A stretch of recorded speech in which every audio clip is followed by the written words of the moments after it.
CES가 몇 시간 후에 시작됩니다. 보시다시피 우리는 그곳에 있지 않습니다. 우리는 제 지저분한 스튜디오에 있습니다. 저와 라스베이거스에 가서 놀라운 노트북 제품들을 함께 살펴봅시다. 우리 늦겠으니 어서 가야 해요.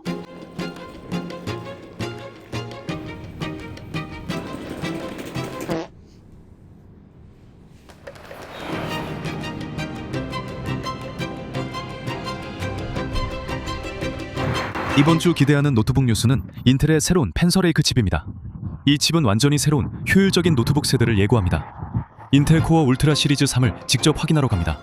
펜서가 보이네요. 이럴 확률이 얼마나 되겠어요? 하지만 마케팅이 어떻게 돌아가는지 아시잖아요. 항상 뭔가가 더 좋다고 하죠.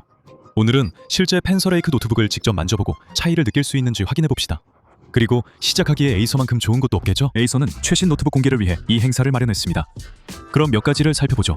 저는 이번 여행에 프레데터 헬리오스 네오 16사이를 가져와 비행기에서 게임도 즐겼습니다. 하지만 이 노트북에서 어떤 점이 업데이트될지 직접 보고 싶었기 때문이기도 합니다. 현재 모델은 저에게 정말 훌륭했거든요. 실제로 뭔가를 하고 싶을 때 사용하는 노트북이 됐죠. 그리고 여기 2026년형 모델도 있더라고요. 솔직히 말해서 정말 친한 친구의 일란성 쌍둥이를 만나는 느낌이었어요. 그런데 친구와 그 쌍둥이는 대학에서 완전히 다른 걸 전공한 거죠. 설명해 드릴게요. 2025년형과 2026년형을 보면 어느 쪽이 어느 모델인지 구분 못하실 거예요. 왜냐하면 외관이 완전히 똑같거든요. 거의 똑같습니다. 달라진 점은 뒷면 로고에 26년형 은선이 더 있다는 것입니다. 이런 점이 중요한 업데이트죠. 두 모델 모두 메탈 바디로 더 고급스럽게 느껴집니다. 플라스틱 바디처럼 허술하지 않아 디자인을 바꿀 필요를 느끼지 않습니다. 고장나지 않으면 굳이 바꿀 이유가 없으니까요. 고장나지 않았다면 굳이 고칠 필요 없죠. 이 노트북의 얇은 디자인도 계속 유지되고 있습니다. 공항 등에서 이동할 때 정말 좋습니다. 2026년형 모델의 OLED 화면은 어두운 부분이 깊게 표현돼 저는 이 화면에 완전히 빠져 있습니다. 제 생각엔 한번 OLED 노트북을 쓰면 다시 일반 노트북으로 돌아가기 힘든 것 같아요. 게임도 훨씬 멋져요. 다시 아까 그 비유로 돌아가 볼게요. 친구 쌍둥이 형제가 각기 다른 전공을 한 것처럼 외관만 보면 분명히 이 노트북들은 겉으로 보면 거의 똑같아요. 하지만 다른 점은 내부에 있습니다. 아까 얘기했던 펜서레이크 인텔 칩 기억나시죠? 2026년형 모델에서 작업 관리자를 열어보면 짜잔! 인텔 코어 울트라 9386H가 들어있습니다. 저는 지금 인텔 대형 발표 전에 이 영상을 찍고 있습니다. 인텔 공식 발표 전에 이런 노트북을 먼저 써보는 게 꽤 재미있어요. 인텔이 이 칩으로 약속하는 것 중 전력 효율성이 특히 놀라워요. 물론 P코어와 E코어도 업그레이드 됐고 그리고 LPE 코어도 있지만 이 칩은 인텔이 1.8나노미터 아키텍처로 만든 첫 소비자용 칩이고 멋진 기술들도 추가됐어요. 제가 가장 좋아하는 건 파워비아라는 기술로 트랜지스터에 전력을 공급하는 완전히 새로운 방식입니다. 비유를 계속 들어서 조금만 더 참고 들어주세요. 파워비아 이전의 전통적 방식은 트랜지스터를 꽃과 뿌리가 모두 위에 있는 식물로 볼 수 있어요. 뿌리와 꽃이 위에서 공간을 두고 경쟁하는 상황을 상상해보세요. 우리의 트랜지스터에서는 여기가 신호 라우팅이고 여기가 전력 라우팅입니다. 이 둘이 트랜지스터 위에 같은 공간을 두고 경쟁하고 있는 거죠. 파워비아가 하는 일은 전력 라우팅을 분리해서 트랜지스터 아래로 옮기는 겁니다. 이제 전력선과 신호선이 완전히 분리된 위치에 있습니다. 식물에서 꽃은 위에 있고 뿌리는 아래에 있는 것처럼요. 이는 단순한 설명이지만 실제로는 더 기술적이며 이를 해결하는 것은 엄청난 효율성을 가져와 대단한 일입니다. 이론적으로 트랜지스터는 더 빠른 스위칭과 낮은 혼잡도로 고밀도 프로세서 제작이 가능하며 시스템 발열을 줄이고 와트당 성능을 높일 수 있습니다. 이 두 가지는 모바일 기기에서 매우 매력적입니다. 그래서 이론상으로는 이 새로운 인텔 칩들은 고효율 노트북이 되고 나올 수 있습니다. 저희 앞엔 테스트 가능한 제품이 있지만 전시용 모델이라 성능을 완전히 벤치마크하진 못했습니다. 나중에 양산형 제품을 받으면 꼭 테스트해볼 예정입니다. 보고 싶으시면 구독을 유지해주세요. 그래도 직접 만져볼 수 있었으니 제가 할 수 있는 모든 전력 효율 기능을 켜고 그 상태에서 게임이 어떻게 돌아가는지 확인해봤습니다. 우선 전원 코드를 뽑아서 완전히 배터리로만 작동하도록 했고 전용 GPU도 꺼서 항상 작동하지 않도록 했습니다. 완전히 끄는 방법은 못 찾았지만 배터리 효율 모드를 항상 켜지게 설정했습니다.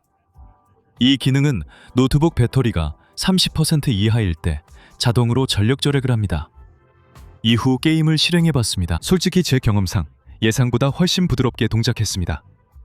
2560 곱하기 1600 해상도에서도 눈에 띄는 프레임 드랍이나 끊김이 없었던 점이 인상적이었습니다. 그렇긴 하지만 인텔의 프레임 생성 기능도 활성화되어 있었습니다. 여기 설정에서 보시면 그 기능이 켜져 있었죠. 그리고 아래로 내려보면 텍스처 설정도 자동으로 낮음으로 조정된 걸 볼 수 있습니다. 뭐 그건 당연하겠죠.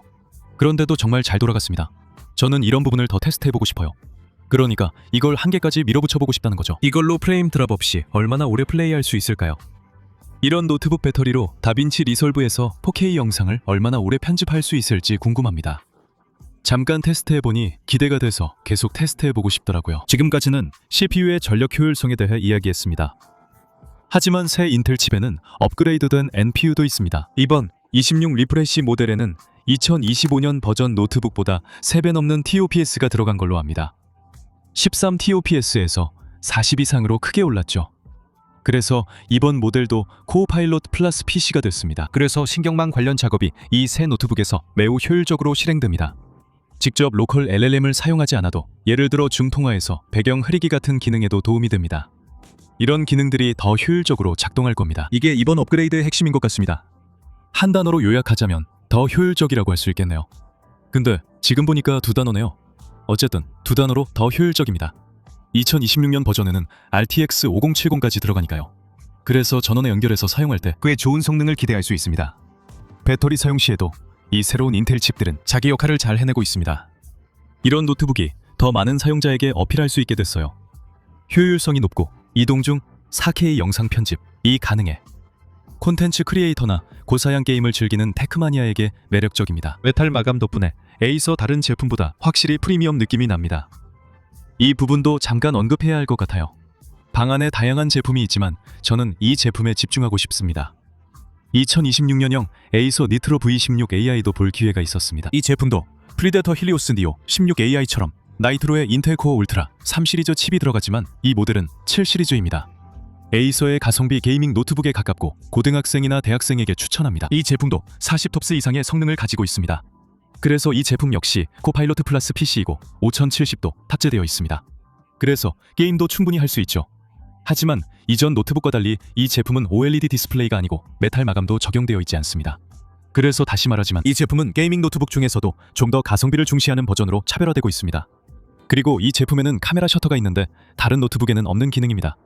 그래서 이런 점들이 차이점이라고 할 수 있겠네요. 이 시점에서 저는 이 새로운 인텔 칩을 살짝 맛본 느낌이지만 더 보고 싶은 마음은 큽니다. 분명히 우리 모두는 이 새로운 인텔 칩에 대한 많은 소식을 듣게 될 겁니다. 그리고 제가 아까 말했듯이 제 현재 이론은 앞으로 훨씬 더 많은 노트북들이 이런 효율성 중심의 방향으로 전환할 거라는 겁니다.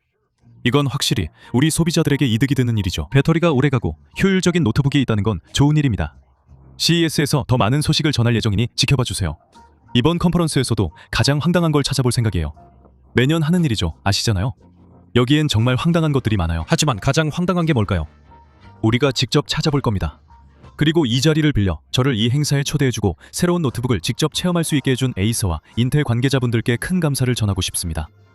아쉽게도 아직 여러분께 알려드릴 MSRP 가격 정보는 없지만 곧 공개되는 대로 아래 설명란을 곧 업데이트하겠습니다.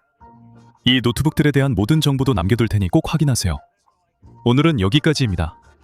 저는 미스터 이스터였고 다음 영상에서 만나요.